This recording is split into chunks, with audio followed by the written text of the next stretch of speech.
What happens when Hollywood's most legendary tough guy sits down for what should be a routine morning show interview, only to find himself facing the most aggressive questioning of his career?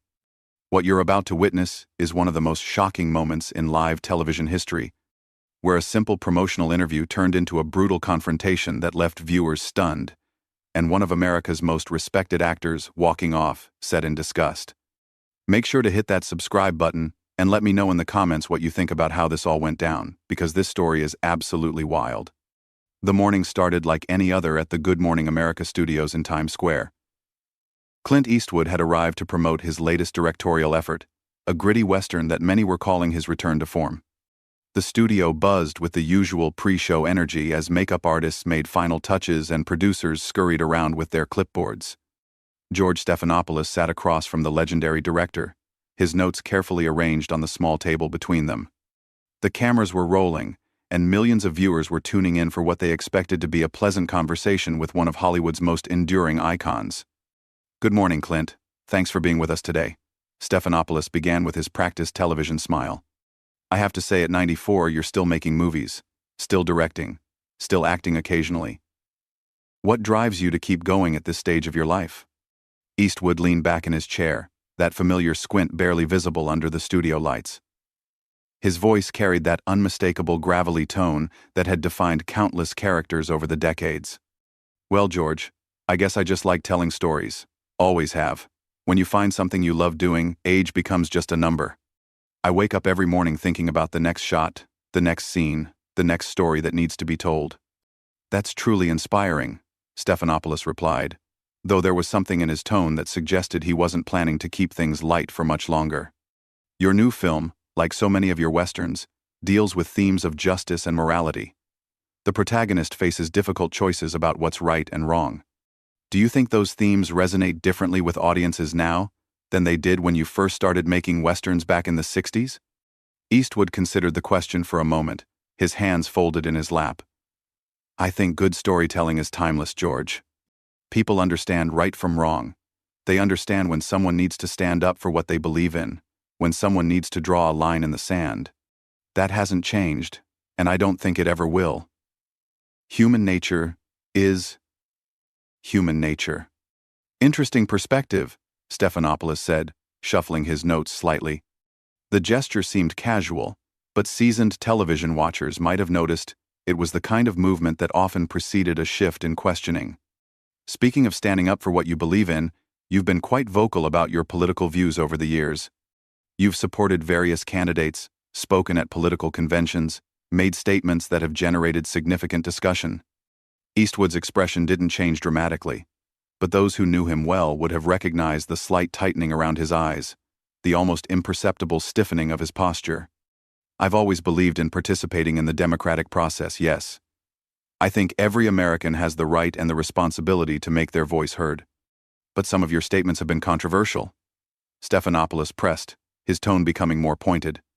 "The empty chair incident, various comments about political correctness, your positions on certain social issues.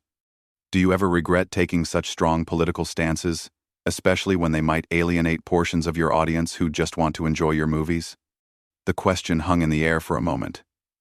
Eastwood's jaw tightened slightly, and when he spoke, there was a new edge to his voice. "George, I say what I think needs to be said. I don't worry too much about whether people agree with me or not. I've been in this business for over 60 years, and I've learned that you can't please everybody. You can't make movies by committee, and you can't live your life trying to avoid offending anyone. But surely you understand that with great influence comes great responsibility." Stephanopoulos continued, clearly not satisfied with Eastwood's response. "When someone of your stature makes political statements, they carry weight. They influence people. Don't you feel any obligation to be more careful with your words?" Eastwood leaned forward slightly, his famous steely gaze now fully focused on his interviewer. "Careful with my words? George, I've been careful with my words my whole life. I've chosen every role, every project, every statement with thought and consideration. But being careful doesn't mean being silent. And it doesn't mean apologizing for having convictions." The tension in the studio was becoming palpable. Camera operators glanced at each other uncertainly, and producers in the control room leaned closer to their monitors.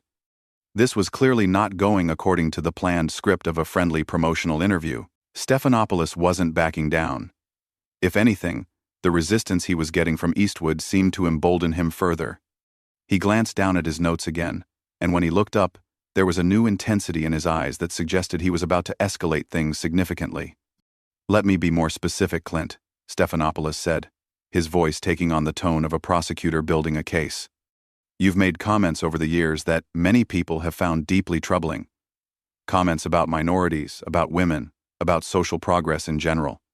You've dismissed movements for equality as political correctness gone wrong. How do you reconcile that with the heroic characters you've played on screen, characters who stand up for justice and protect the innocent?" Eastwood's face hardened visibly. The casual, promotional interview demeanor was completely gone now, replaced by the steely resolve that had made him famous in dozens of westerns.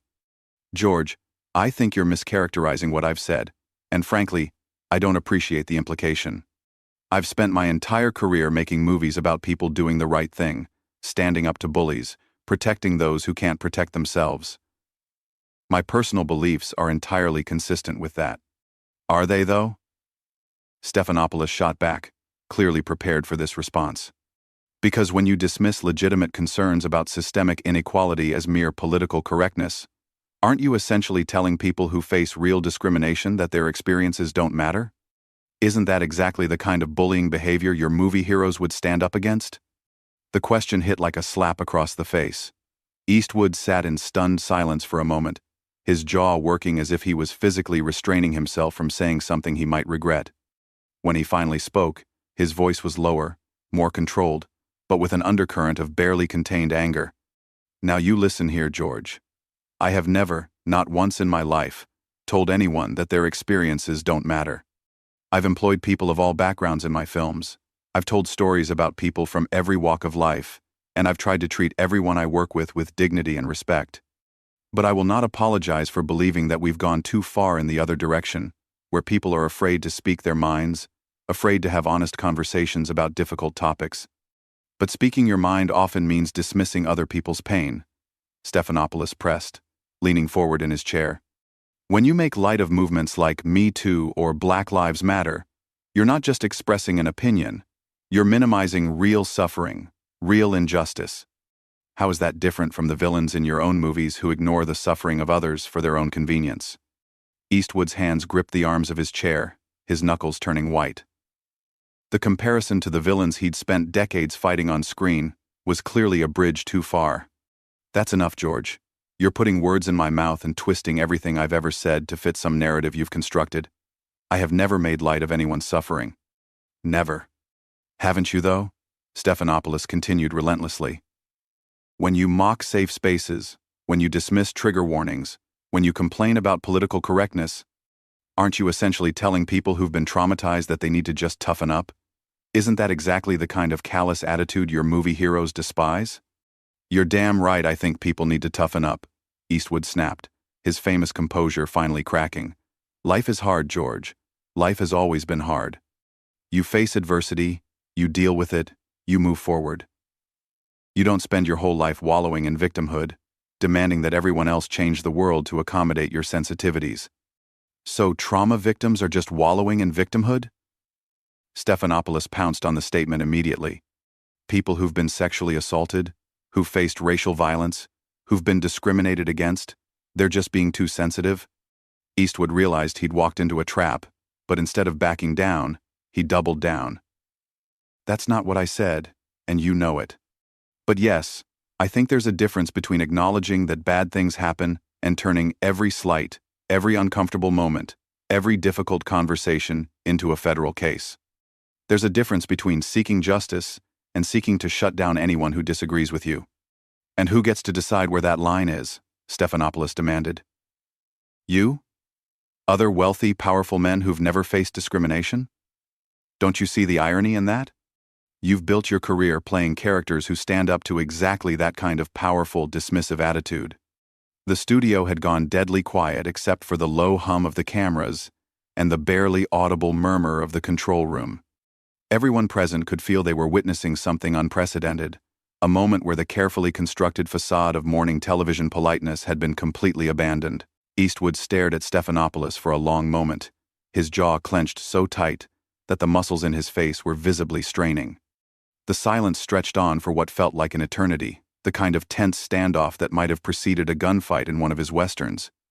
When he finally spoke, his voice was dangerously quiet, the kind of quiet that experienced observers knew meant a storm was coming. "George, I've been patient with you this morning. I came here to talk about my movie, to share something I'm proud of with your audience. But you've turned this into some kind of political ambush, some kind of character assassination disguised as journalism. And frankly, I'm getting tired of it."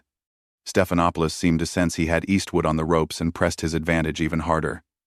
"Character assassination? I'm simply asking you to account for your own words, your own actions. If that feels like an attack, maybe you should consider why. Maybe the problem isn't with the questions, but with the answers you're being forced to give." "Forced to give?" Eastwood's voice rose for the first time, a hint of the famous Eastwood growl creeping in. "Nobody forces me to do anything, George. Nobody ever has, and nobody ever will. But what you're doing here isn't journalism, it's a hit job. You've taken every statement I've ever made out of context, twisted every position I've ever held, and tried to paint me as some kind of monster." "I haven't taken anything out of context," Stephanopoulos fired back. "I'm quoting you directly. These are your words, your positions. If you don't like how they sound when they're played back to you, maybe you should think about what that says about the positions themselves." Eastwood leaned forward, his famous squint now a full glare. "You want to know what I think, George? I think this whole thing was planned from the beginning. I think you never had any intention of talking about my movie, about my work, about anything I actually came here to discuss. I think you brought me here specifically to try to embarrass me, to try to tear down someone who's had the audacity to think differently than you do." "That's a serious accusation," Stephanopoulos replied. But there was something in his expression that suggested Eastwood wasn't entirely wrong. "Are you saying that asking you to explain your own public statements is somehow unfair?" "I'm saying that twisting those statements, misrepresenting them, and using them as weapons is unfair, yes. But more than that, it's dishonest. It's the kind of dishonesty that's destroying public discourse in this country." Eastwood's voice was getting stronger now, more forceful. "You want to know about bullies, George? This is what bullying looks like in the modern world. You use your platform, your position of power, to try to humiliate people who disagree with you." Stephanopoulos' professional composure was starting to slip as well. "I'm sorry, but I find it rich that someone with your platform, your influence, your wealth and privilege, is claiming to be a victim of bullying. You've had 6 decades to use your voice however you wanted, and now when someone asks you tough questions about how you've used it, suddenly you're the victim?" "I never said I was a victim of anything," Eastwood shot back, his voice now carrying the full force of decades of authority. "But I know dishonest journalism when I see it, and I know a setup when I walk into one. And that's exactly what this is." The tension in the studio was now so thick it was almost suffocating. Producers in the control room were frantically trying to decide whether to cut to commercial, while camera operators continued to roll, knowing they were capturing something extraordinary. "Let me ask you this, Clint," Stephanopoulos continued, his voice now openly hostile. "Do you think your attitudes, your dismissive comments about social progress, your resistance to change, do you think those attitudes have contributed to the very problems you claim to be concerned about? Do you think your influence has made things worse for the people you claim to want to help?" Eastwood stood up abruptly, his chair scraping against the studio floor with a harsh screech that cut through the tension like a knife. "That's it. I'm done with this circus." "Clint, please sit down," Stephanopoulos said, suddenly realizing that he might have pushed too far. "We still have several minutes left in the segment." "No, George, we don't." Eastwood's voice was ice-cold now, carrying the kind of finality that brooked no argument. "I came here in good faith to talk about my work, to share something meaningful with your audience. But you've made it clear that you have no interest in that. You're more interested in playing gotcha politics than in actual conversation." "I'm interested in accountability," Stephanopoulos protested. "I'm interested in having an honest discussion about the impact of your words and actions. Eastwood began removing his microphone, his movements deliberate and controlled, despite his obvious anger. Honest discussion? George, there's been nothing honest about this conversation from the moment it started. You've had your agenda from the beginning, and nothing I could say would change your mind about anything. So you're just going to walk away? Stephanopoulos challenged.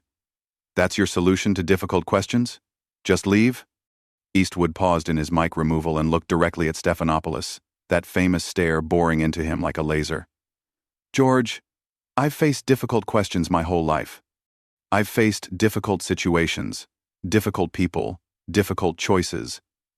But I don't waste my time with people who aren't interested in honest dialogue. I don't waste my time with people who invite me onto their show under false pretenses just so they can try to tear me down. False pretenses? Stephanopoulos' voice was rising now, his professional demeanor completely abandoned. You're a public figure who's made controversial statements. Asking you about those statements isn't false pretenses. It's journalism. No, George, it's not. Eastwood had completely removed his microphone now and was standing at full height, looking down at the still-seated host. Journalism would be asking fair questions and actually listening to the answers. Journalism would be trying to understand different perspectives, not just trying to score political points. What you've done here today is activism masquerading as journalism, and I won't be part of it.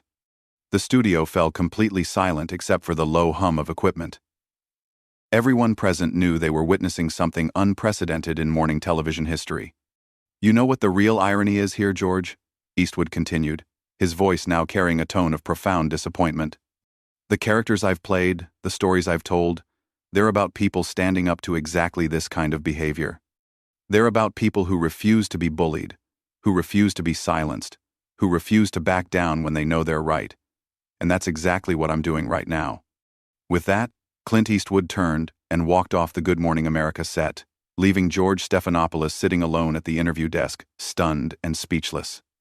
The cameras continued to roll, capturing every second of the awkward silence that followed, until finally, mercifully, the producers cut to commercial.